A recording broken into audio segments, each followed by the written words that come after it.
Halo teman-teman semua, di pertemuan ke-13 ini kita akan membahas mengenai sistem dan modul akuntansi dan pelaporan atau GLP. Nah, presentasi kali ini dipersembahkan oleh kelompok 10 yang beranggotakan Tafid Wilda Ashifa absen 28, Wilsa Yohana absen 29, serta Zevanya Gloria Sembiring absen 30. Nah, apa saja sih topik pembahasan kita di pertemuan kali ini? Yang pertama ada pendahuluan yang terdiri dari dasar hukum dan kerangka teori. Yang kedua, proses bisnisnya yang menjelaskan konsep dan prosedur. Kemudian yang ketiga, mengenai gambaran umum aplikasi, yaitu mengenai deskripsi umum, input, proses, dan outputnya, serta keterkaitan dengan modul atau aplikasi lain. Serta yang keempat, akan dibahas mengenai resiko dan pengendaliannya. Nah, dasar hukumnya itu terdiri dari yang pertama ada UU nomor 17 tahun 2003 tentang keuangan negara, kemudian ada UU nomor 1 tahun 2004 tentang perbendaharaan negara, kemudian UU nomor 15 tahun 2004 tentang pemeriksaan pengelolaan dan tanggung jawab keuangan negara, serta disusul dengan aturan dari PP, PMK maupun Perdirjen. Nah, bagaimana sih pertanggungjawaban dan pelaksanaan APBN? Ini pendahuluannya telah disebutkan dalam UU nomor 17 tahun 2003 pasal 30 bahwa Presiden menyampaikan rancangan undang-undang tentang pertanggungjawaban pelaksanaan APBN kepada DPR berupa laporan keuangan yang telah diperiksa oleh Badan Pemeriksa Keuangan selambat-lambatnya 6 bulan setelah tahun anggaran berakhir. Yang kedua, laporan keuangan dimaksud setidak-tidaknya meliputi LRA APBN, neraca, laporan arus kas, dan CALK yang dilampiri dengan laporan keuangan perusahaan negara dan badan lainnya.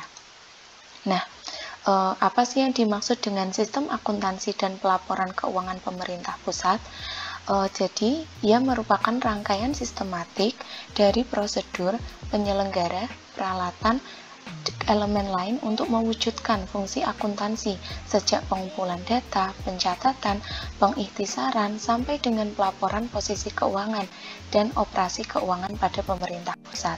Nah, jadi sistem akuntansi pemerintah pusat itu terdiri dari dua, yaitu SAI dan Sabun, di mana nanti SAI dan Sabun ini dikonsolidasikan dan menghasilkan 7 laporan yang terdiri dari LRA, neraca, LAK, LO, LPE, LPSAL, dan juga CALK. Nah, apa saja sih karakteristik dari SAPP itu?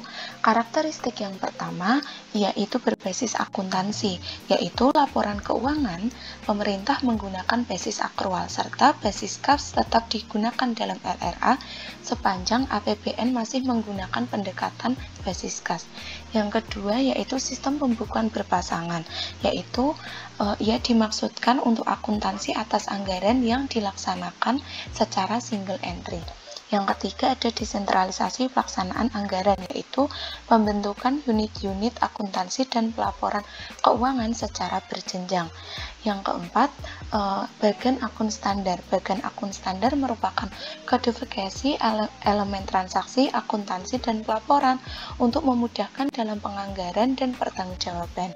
Yang kelima, karakteristik SAPP-nya yaitu mengikuti pedoman standar akuntansi pemerintahan, yaitu panduan dalam melakukan pengakuan, pengukuran, penyajian, dan pengungkapan atas transaksi keuangan.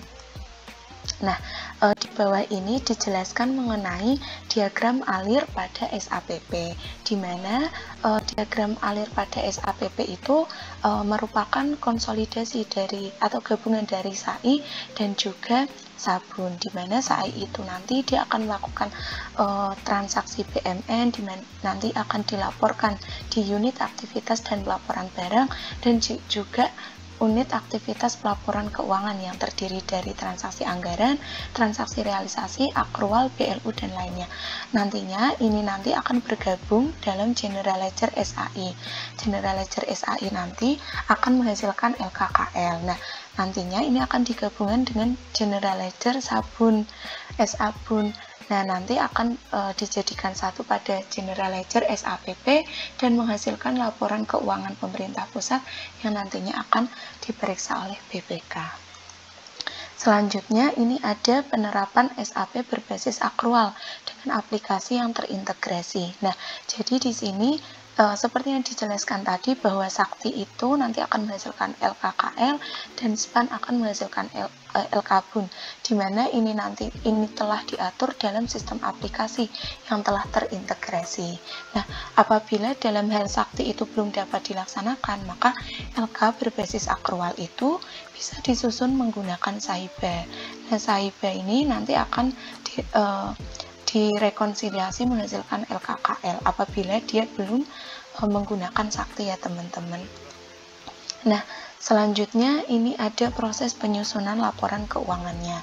Nah, jadi proses penyusunan laporan keuangan seperti kita tahu yang menggunakan pedoman standar akuntansi pemerintah dan kebijakan akuntansi, di mana ini tuh merupakan pedoman kita dalam melakukan proses-proses akuntansi, di mana yang pertama kita biasanya melakukan input, di mana inputnya itu tuh ada dokumen sumber transaksi. Kemudian nantinya kita akan proses, di mana proses ini meliputi analisis transaksi, kemudian melakukan penjurnalan, serta melakukan posting ke buku besar. Nah, nanti outputnya itu ada LRA, LO, LPE, neraca, dan yang lain-lain. Nah, sifat dari transaksi ini tuh harus relevan, kemudian harus andal, dapat dibandingkan, serta dapat dipahami. Nah, ini merupakan proses penyusunan laporan keuangan pemerintah pusat. Yang pertama, tadi inputnya itu merupakan ada formulir dokumen sumber. Kemudian nanti akan dilakukan penjurnalan baik dalam akrual maupun kas. Nah, nanti di buku besar akrual itu kan biasanya kita melakukan jurnal penyesuaian, kemudian menghasilkan neraca percobaan, baru laporan keuangan. Dan nanti ada 7 laporan yang dihasilkan, yaitu ada LRA, LO, LPE, neraca, LPSAL, LAK, dan ada CALK. Nah, apa aja sih data dan dokumen sumber yang kita pakai? Yang pertama ada saldo awal. Saldo awal ini merupakan migrasi dari aplikasi yang telah eksis sebelumnya. Kemudian ada dokumen anggaran, kemudian ada dokumen transaksi di tahun berjalan, kemudian ada dokumen pengesahan, ada dokumen transaksi akrual, serta ada dokumen transaksi lainnya. Nah, kita masuk ke modul akuntansi dan pelaporan itu sendiri. Apa sih yang dimaksud dengan ini? Modul akuntansi dan pelaporan itu merupakan modul sistem aplikasi keuangan Sakti yang dia itu memuat keseluruhan proses yang terkait dengan akuntansi dan pelaporan. Nah, ruang lingkupnya itu yang pertama ada migrasi data saldo awal, kemudian ada jurnal transaksi, ada jurnal manual dan penyesuaian khusus, ada validasi dan posting jurnal, ada monitoring jurnal, ada tutup buku dan monitoring tutup transaksi, ada pencetakan laporan keuangan serta pencatatan dan laporan realisasi kinerja Satker. Nah, output dari modul akuntansi dan pelaporan ini ada banyak ya teman-teman. Yang pertama ada laporan buku besar, ada neraca percobaan, ada LO, ada neraca, ada LRA, ada LRA mengenai belanja, ada LRA pengembalian belanja, LRA pendapatan negara dan hibah, LRA pengembalian pendapatan negara dan hibah, ada LPE, laporan rekonsiliasi neraca dengan subledger, ada laporan kinerja Satker, laporan arus kas, laporan perubahan saldo atau LPSAL, dan laporan ketersediaan dana.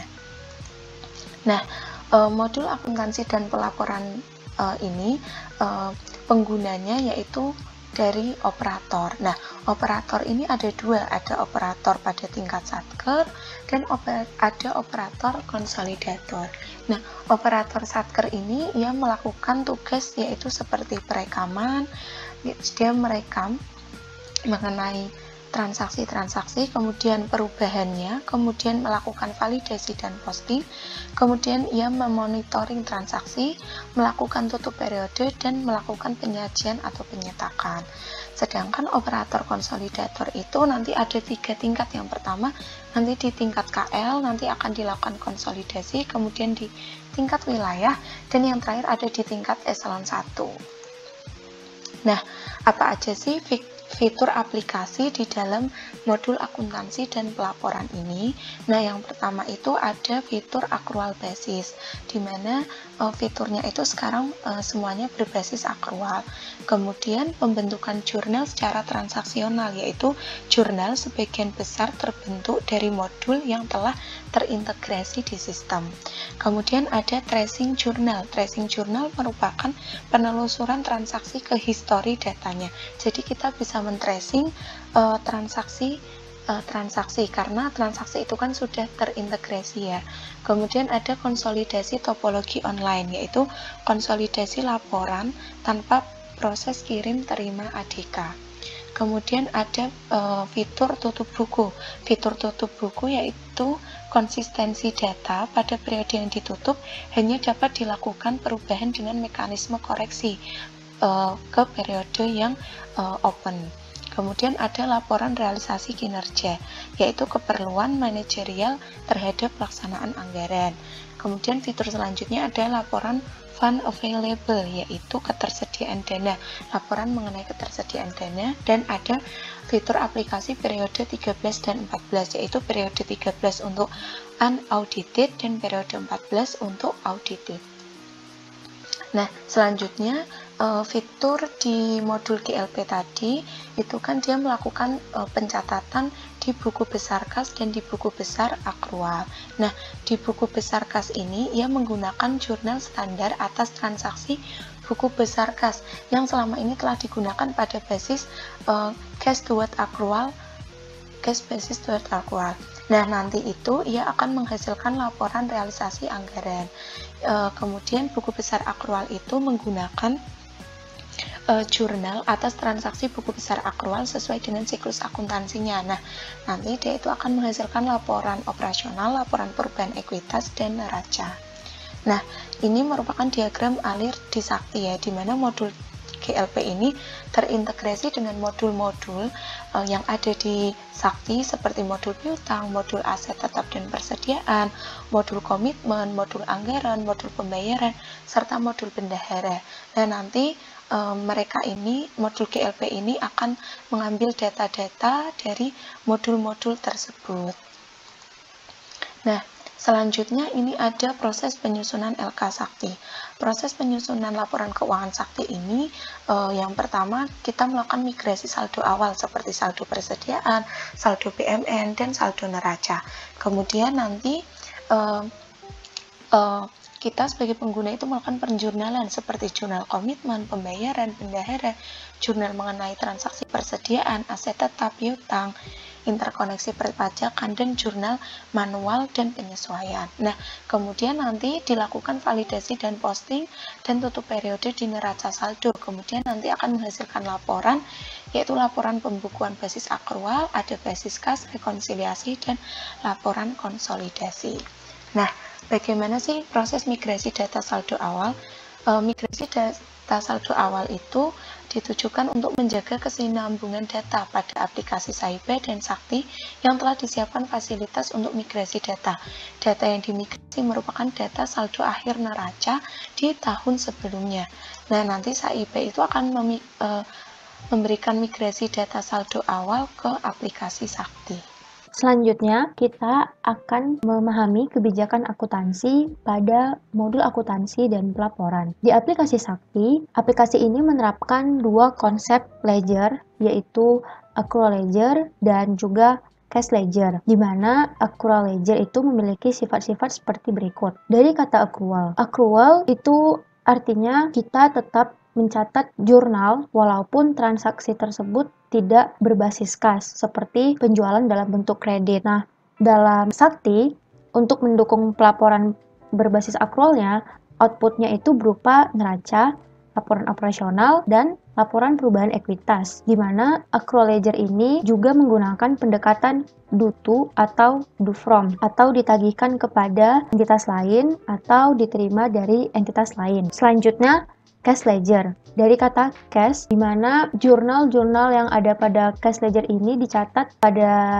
saat terjadinya penerimaan ataupun pengeluaran kas dari bendahara umum negara. Output dari cash ledger ini berupa LRA, laporan realisasi anggaran, di mana cash ledger ini juga sama dengan accrual ledger menggunakan pendekatan do to dan do from. Aplikasi Sakti itu menerapkan single entry untuk mencatat transaksi di jurnal anggaran, jurnal komitmen, dan jurnal subledger bendahara. Pertama, jurnal modul anggaran. Pada jurnal ini ada 3 pengguna, yaitu operator, validator, dan approver. Nah, pada jurnal ini kita tidak perlu melalui proses posting, karena sudah adanya SPAN, Sistem Pembendaharaan dan Anggaran Negara, sudah saling terkoneksi, sehingga anggaran sudah dikonversi langsung masuk ke laporan. Nah, kemudian ada jurnal modul bendahara. Pada jurnal ini ada 2 user, yaitu bendahara pengeluaran dan bendahara penerimaan sebagai operator. Transaksi-transaksi yang terjadi pada modul bendahara itu di jurnal pada buku besar akrual dan juga pada buku besar kas. Nah, di jurnal modul bendahara ini ada 7 kelompok transaksi dan juga fungsi serta jurnal-jurnalnya. Yang pertama itu ada catat uang masuk, berfungsi untuk penerimaan bendahara pengeluaran, penerimaan, baik PNBP umum maupun fungsional. Dengan jurnal, kas lainnya di bendahara pengeluaran pada utang kepada pihak ketiga lainnya. Yang kedua, catat dana titipan, yang berfungsi untuk mencatat uang keluar LS bendahara. Dengan jurnal, utang kepada pihak ketiga lainnya pada kas lainnya di bendahara pengeluaran. Selanjutnya, pengembalian belanja dengan fungsi mencatat pengembalian belanja. Jurnalnya ditagihkan ke entitas lain pada beban keperluan perkantoran dan ditagihkan ke entitas lain pada belanja keperluan perkantoran. Selanjutnya, pungutan pajak dengan fungsi mendata pungutan pajak.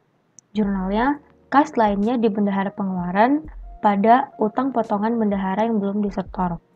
Selanjutnya, setoran pungutan pajak dengan fungsi mencatat setoran pajak yang dipungut oleh bendahara pengeluaran. Jurnalnya, utang potongan bendahara yang belum disetor pada kas lainnya di bendahara pengeluaran. Nah, selanjutnya ada setoran uang persediaan atau tambahan uang persediaan.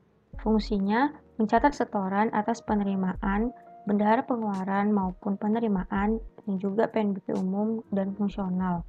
Dengan jurnal, uang muka dari KPPN pada kas di bendahara pengeluaran. Nah, yang terakhir, upload data penerimaan atau setoran PNBP.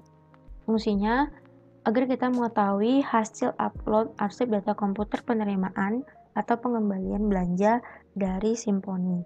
Dengan jurnal, diterima dari entitas lain pada pendapatan atau beban, dan diterima dari entitas lain pada pendapatan atau belanja. Selanjutnya, jurnal modul komitmen.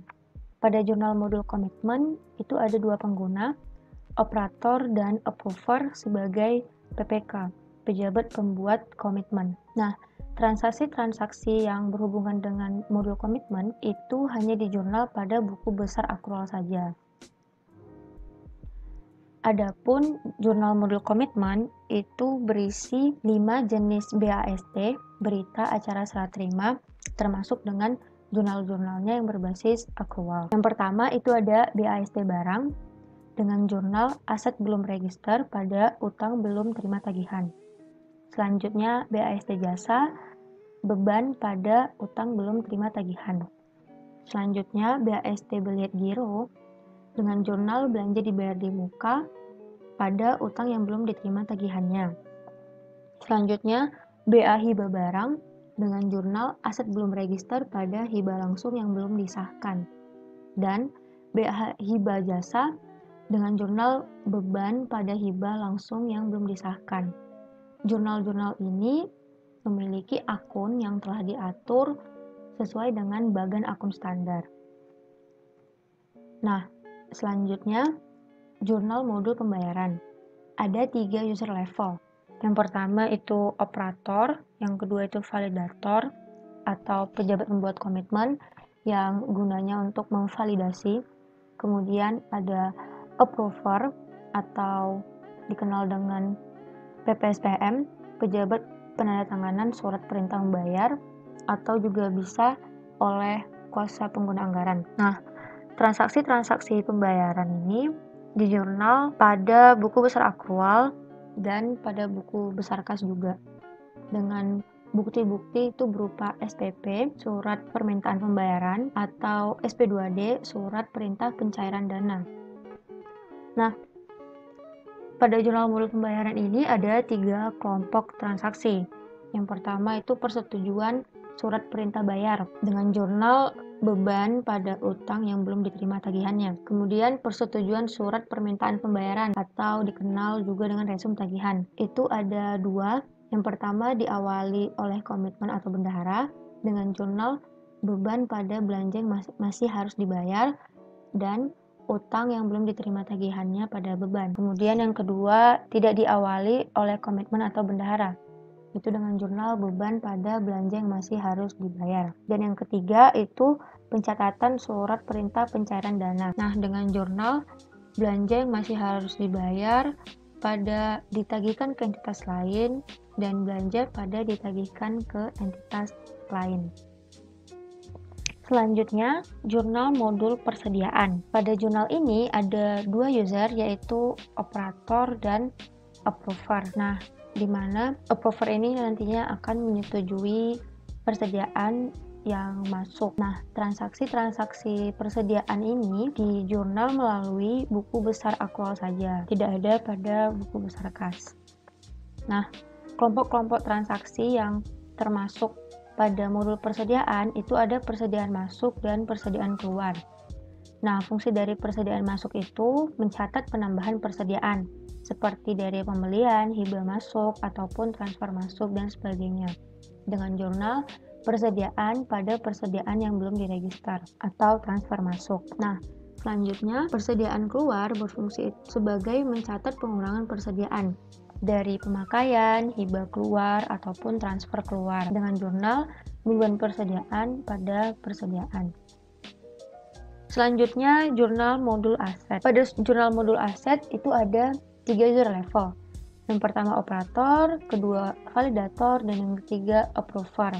Approver itu berguna untuk menyetujui transaksi. Nah, transaksi-transaksi yang terjadi pada aset tetap itu hanya di jurnal pada buku besar akrual saja. Nah, ada 3 kelompok transaksi jurnal modul aset beserta fungsi dan jurnalnya.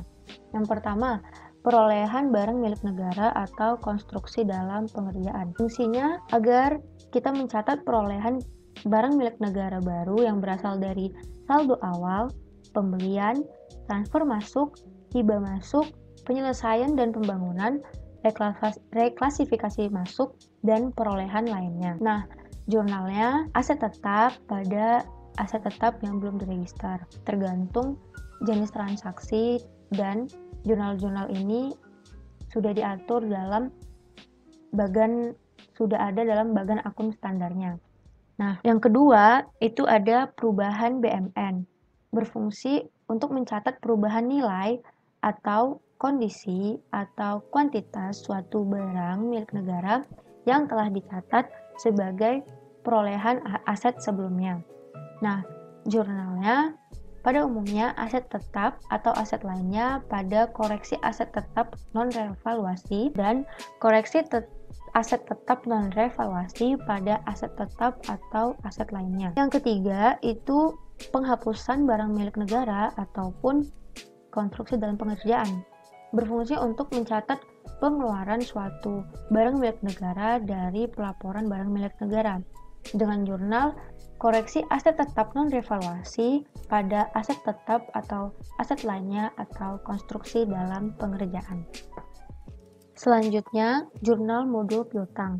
Pada jurnal modul piutang, penggunanya hanya operator saja. Transaksi-transaksi pada modul piutang berupa transaksi komitmen, jurnalnya hanya terjadi pada buku besar aktual saja. Nah, pada jurnal modul piutang ini ada 5 kelompok transaksi beserta fungsi dan jurnalnya. Yang pertama itu ada pencatatan piutang baru, berfungsi untuk mencatat piutang tahun berjalan dengan jurnal piutang PNBP pada pendapatan PNBP. Yang kedua, pencatatan piutang saldo awal yang berfungsi untuk mencatat piutang tahun anggaran yang lalu. Nah, jurnalnya itu piutang PNBP pada koreksi lainnya atau koreksi lainnya pada piutang PNBP. Yang ketiga itu ada settlement atau pembayaran yang berfungsi untuk membayar piutang melalui settlement surat bukti setoran, SSBP non SBS, upload, dan potongan SPM. Dengan jurnal pendapatan PNBP pada piutang PNBP. Yang keempat, ada penghapusan piutang yang berfungsi sebagai catat transaksi hapus buku piutang. Dengan jurnal penyisihan piutang PNBP pada piutang PNBP. Yang kelima, penyisihan piutang yang berfungsi untuk menyisihkan piutang, melakukan perhitungan untuk penyisihan piutang setiap semesternya. Dengan jurnal beban penyisihan piutang PNBP pada penyisihan piutang PNBP atau sebaliknya. Nah, yang terakhir itu ada jurnal modul pelaporan atau GLP. User levelnya ada operator, dan pada jurnal modul GLP ini ada 2 jurnal ya, jurnal umum dan jurnal penyesuaian, di mana kedua jurnal ini itu dicatat pada buku besar aktual, dan pada buku besar kas itu hanya untuk Satker BLU saja. Nah, berikut ilustrasi jurnalnya. Yang pertama, ketika ada berita acara serah terima, kita melakukan jurnal persediaan pada utang yang belum diterima tagihannya dalam bentuk akrual. Lalu, persediaannya sudah diterima, muncul pendetailan dengan jurnal persediaan pada persediaan yang belum diregister. Otomatis, kedua ayat jurnal ini tereliminasi karena debit dan kreditnya ada sehingga menjadi netral. Lalu muncul surat permintaan pembayaran dengan jurnal beban pada belanja yang masih harus dibayar dalam bentuk akrual. Kemudian utang yang belum diterima tagihannya pada beban. Nah, karena tadi ada utang pada BAST, kemudian pada SPP muncul ayat jurnal utang, otomatis utang yang belum terima tagihannya ini jadi tereliminasi. Dan juga ayat jurnal beban tereliminasi karena ada di debit dan di kreditnya. Nah, selanjutnya muncul surat perintah pencairan dana dengan jurnal belanja yang masih harus dibayar pada ditagihkan ke entitas lain. Karena ada belanja yang masih harus dibayar pada SP2D dan pada SPP, otomatis belanja yang masih harus dibayarnya tereliminasi. Nah, sehingga hanya menyisakan belanja pada ditagihkan ke entitas lain. Nah, selanjutnya ada validasi dan posting. Pada modul akuntansi dan pelaporan, operator itu melakukan validasi atas pencatatan jurnal melalui menu validasi jurnal dan melakukan posting jurnal melalui menu posting jurnal. Dan validasi dan posting ini digunakan untuk menghasilkan neraca saldo sebagai dasar pencetakan laporan keuangan. Pembahasan selanjutnya yaitu tentang tutup buku. Tutup buku merupakan proses menutup semua kegiatan transaksi pada periode berjalan, termasuk kegiatan transaksi yang berasal dari modul di luar dari GL, yaitu General Ledger dan pelaporan. Yang pertama yaitu fungsi tutup buku. Fungsi tutup buku adalah yang pertama membatasi agar modul tidak bisa menambah transaksi atau jurnal baru untuk periode yang sudah ditutup. Selanjutnya yaitu mengirim nilai saldo akhir neraca percobaan periode ditutup ke neraca percobaan periode berikutnya sebagai saldo awal. Syarat tutup buku ada dua. Yang pertama adalah jurnal pada periode tersebut telah diposting. Yang kedua, periode sebelumnya sudah berstatus tutup.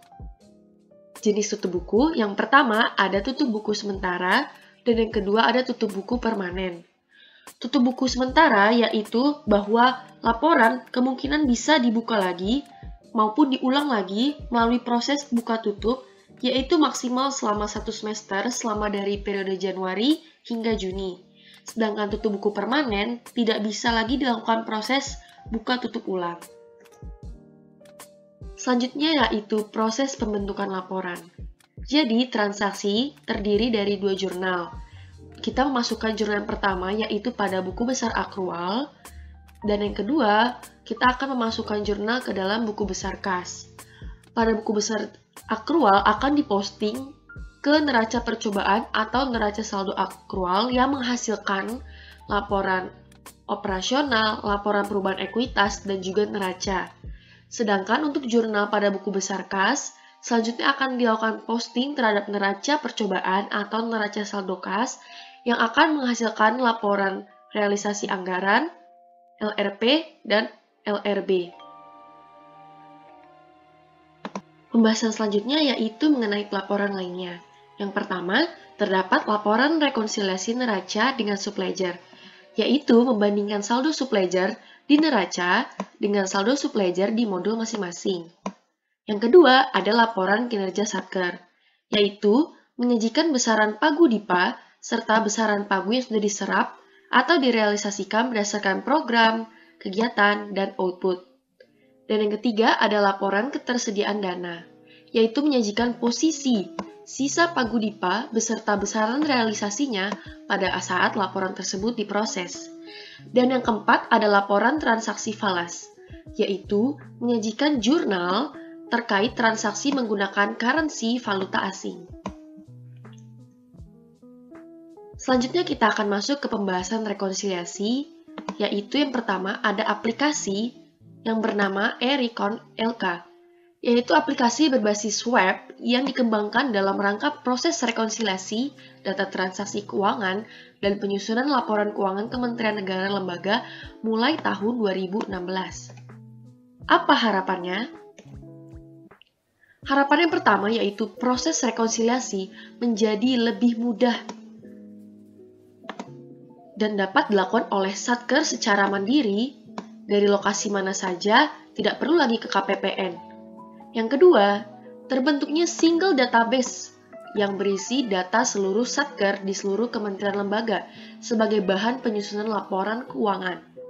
Yang ketiga, data yang dikirim oleh Satker atau UAK KPA ke KPPN dalam rangka rekonsiliasi sama dengan data yang dikonsolidasi oleh UAPPAW, UAPPAE1, dan UAPA untuk menyusun laporan keuangan.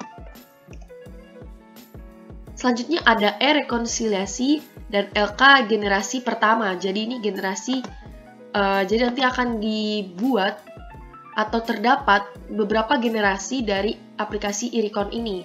Pada generasi yang pertama, memiliki fungsi yang pertama yaitu melakukan rekonsiliasi eksternal data pagu dan realisasi anggaran serta saldo kas antara UAKPA dan KPPN. Lalu yang kedua, membantu menyusun, mengkompilasi AKKL dari tingkat wilayah, eselon 1, dan KL. Tidak ada lagi aplikasi SAIBA tingkat wilayah eselon 1 dan juga KL. Lalu yang kedua, tidak terjadi lagi perbedaan data atau laporan antara aplikasi tingkat Satker hingga KL.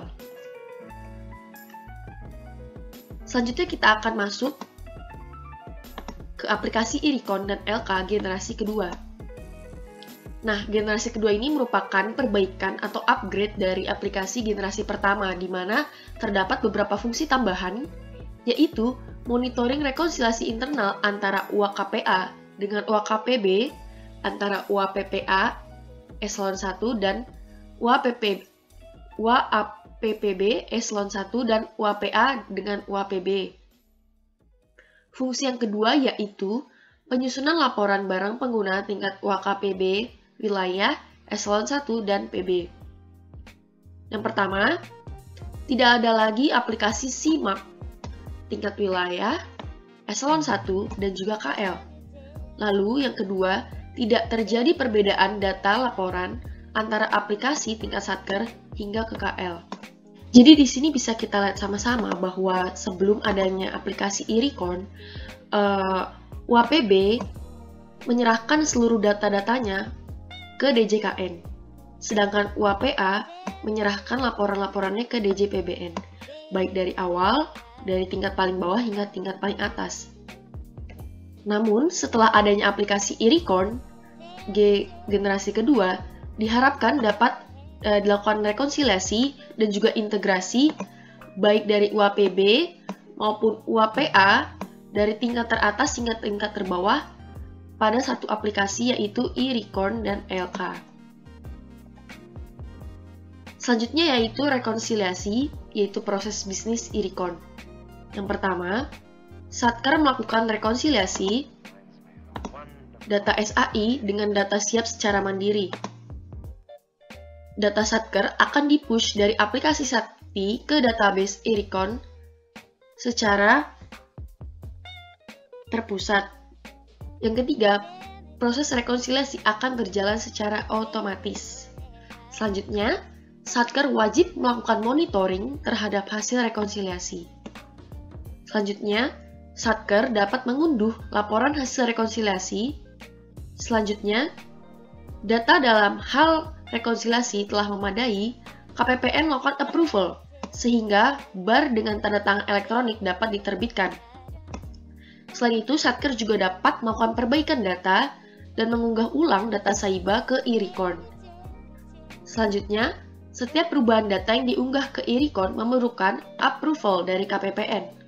Dan yang terakhir, tidak diperlukan lagi rekonsiliasi tingkat wilayah, eselon 1, dan juga KL.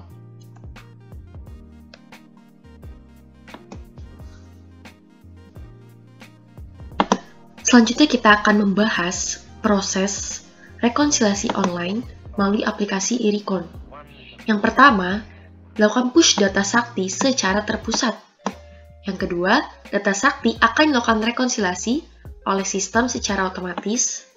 Dan yang ketiga, hasil Recon dan bar terbentuk. Selanjutnya dilakukan persetujuan bar.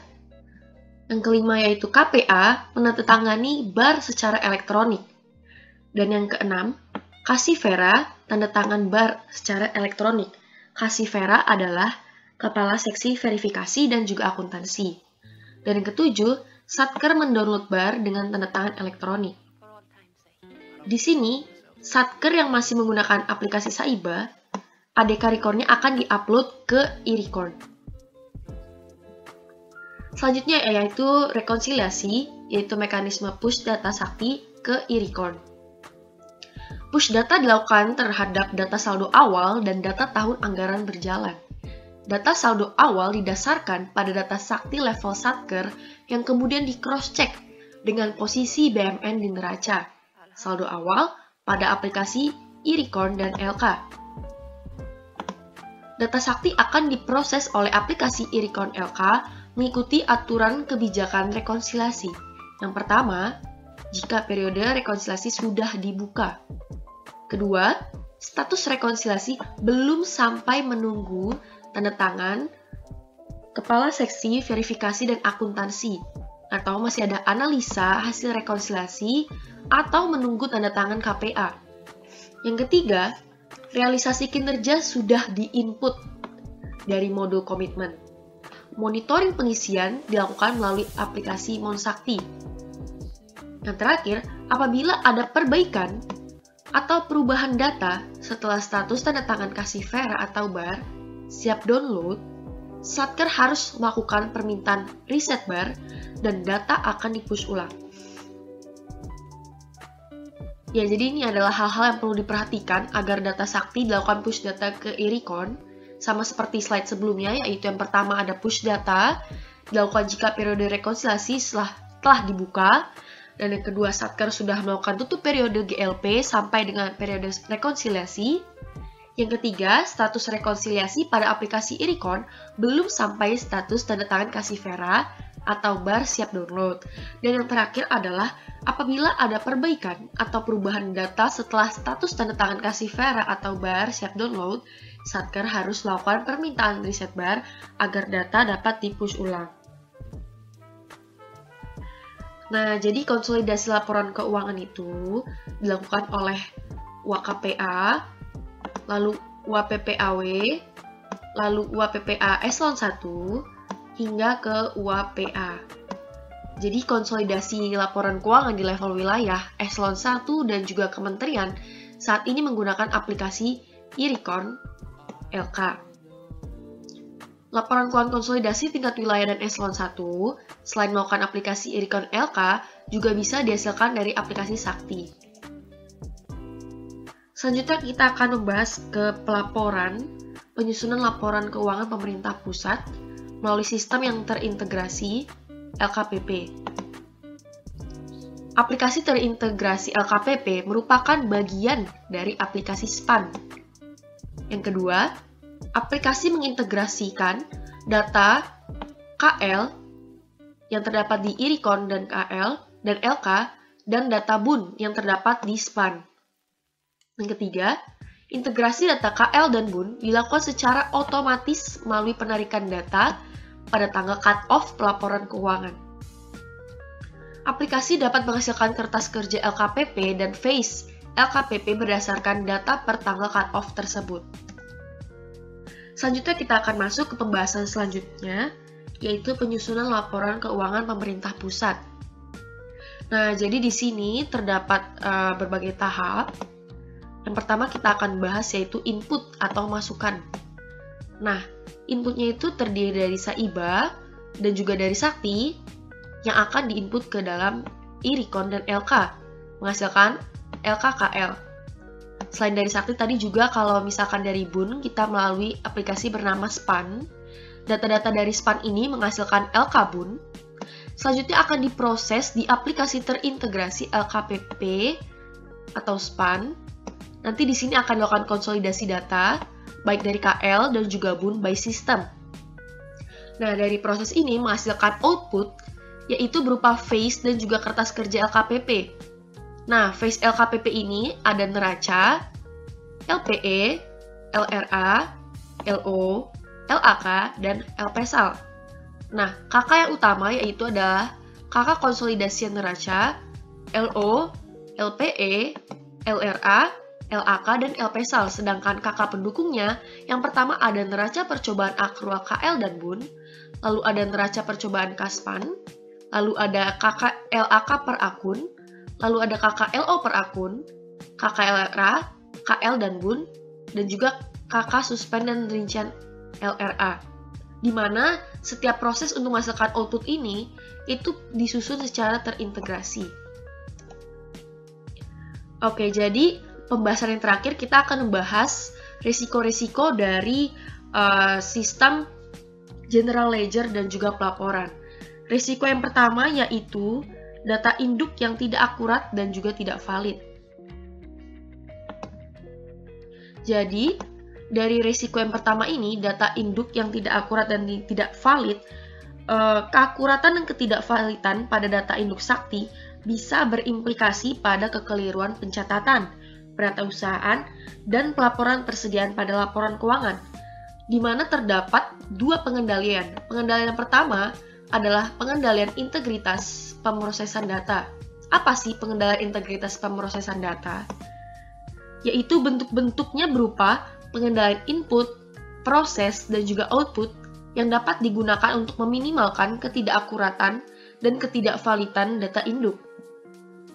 Pengendalian yang kedua adalah pembatasan data akses pada data induk, yaitu dapat dilakukan dalam rangka mencegah pegawai atau pihak yang tidak punya wewenang melakukan perubahan data induk terkait modul GLP. Pembagian atau pemisahan tugas serta peran para pengguna aplikasi dapat diterapkan. Selain itu, pengendalian terhadap pusat data diterapkan dalam angka untuk mencegah akses yang tidak sah. Selanjutnya yaitu resiko kedua. Resiko yang kedua yaitu kehilangan dan juga kerusakan data, di mana terdapat dua pengendalian. Pengendalian pertama yaitu backup atas data.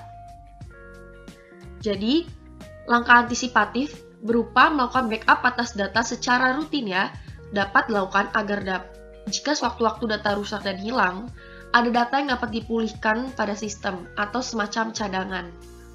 Pengendalian kedua yaitu menerapkan DRP atau Disaster Recovery Plan. Dalam kondisi tertentu, ketika ada kendala pada infrastruktur sistem yang gagal berfungsi, contoh, misalkan pusat data mengalami kebakaran atau kerusakan parah, maka organisasi harus dapat melakukan mitigasi atau pencegahan dengan mengandalkan pada pemulihan sistem akibat musibah. Organisasi hendaknya mempunyai kemampuan untuk pemulihan operasional bisnis, misalnya memiliki cadangan pusat data yang terletak di lokasi yang lain atau kota lain. Jadi demikian presentasi dari kelompok kami. Apabila ada kesalahan atau kekurangan, harap dimaafkan. Sekian presentasi dari kami. Terima kasih banyak. Selamat siang.